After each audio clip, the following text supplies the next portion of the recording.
নমস্কাৰ পোনপ্ৰথমে হীৰক জ্যোতি আছাম ইউটিউব চেনেলটিলৈ সকলোকে স্বাগতম জনাইছোঁ। আজি এই ভিডিঅ'টোৰ মাধ্যমেৰে সাম্প্ৰদায়িকতাবাদ কি, ভাৰতবৰ্ষত সাম্প্ৰদায়িকতাবাদ সৃষ্টিৰ কাৰণসমূহ কি আৰু এই সাম্প্ৰদায়িকতাবাদ কিদৰে নিৰ্মূল কৰিব পাৰি, কেনেদৰে ৰোধ কৰিব পাৰি সেই সম্পৰ্কে আলোচনা কৰিবলৈ ওলাইছোঁ। গতিকে আহক আমি ভিডিঅ'টো আৰম্ভ কৰোঁ। প্ৰথমে আমি জানি লওঁ সাম্প্ৰদায়িকতাবাদনো কি। যেতিয়া কোনো এক ধৰ্মাৱলম্বী জনগোষ্ঠীয়ে নিজৰ ধৰ্মৰ ওপৰত গুৰুত্ব আৰোপ কৰে আৰু সেই ধৰ্মাৱলম্বী লোকসকলক সকলো সুবিধা দি আন ধৰ্মাৱলম্বী মানুহক হেয় জ্ঞান কৰে আৰু তেওঁলোকক নানা সুযোগ সুবিধাৰ পৰা বঞ্চিত কৰিব বিচাৰে, তেনে মনোভাৱেই হ'ল সাম্প্ৰদায়িকতাবাদ। আমাৰ দেশত বিভিন্ন কাৰণত সাম্প্ৰদায়িকতাবাদে গা কৰি উঠিছে আৰু সেই কাৰণসমূহ হ'ল ব্ৰিটিছ শাসনৰ প্ৰভাৱ। ব্ৰিটিছসকলে ভাৰতৰ জনসাধাৰণৰ মাজত সাম্প্ৰদায়িকতাবাদৰ যি বিগতি সিঁচি দিছিল, তাৰ কুফলস্বৰূপে বৰ্তমান সময়তো সাম্প্ৰদায়িকতাবাদ চলি আহিছে। চৰকাৰৰ ব্যৰ্থতা। ভাৰতবৰ্ষত সংঘটিত হোৱা সাম্প্ৰদায়িক সংঘৰ্ষসমূহ চৰকাৰে নিয়ন্ত্ৰণ কৰিব পৰা নাই আৰু যাৰ ফলস্বৰূপে সাম্প্ৰদায়িকতাবাদ বৃদ্ধি হৈ আহিছে।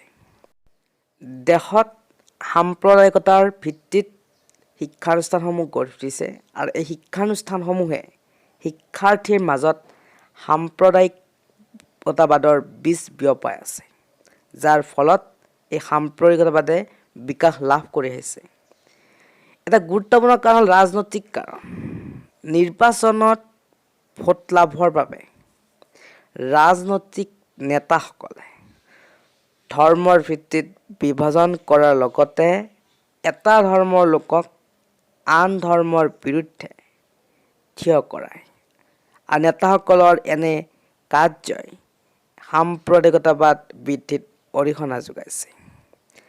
সাম্প্ৰদায়িক ৰাজনৈতিক দলসমূহে জাতীয় চেতনা জগাই তোলাত বাধা দিয়াৰ লগতে সাম্প্ৰদায়িক মনোভাৱ শক্তিশালী কৰাত চেষ্টা কৰি আছে আৰু এনেবোৰ কাৰণতে দেশত সাম্প্ৰদায়িকতাবাদ বৃদ্ধি পাই আহিছে।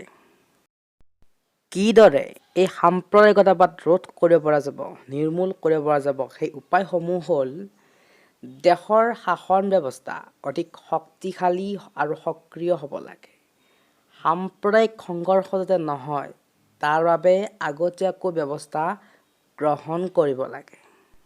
সাম্প্ৰদায়িক ৰাজনৈতিক দল আৰু সংগঠনসমূহ বাতিল কৰিব লাগে।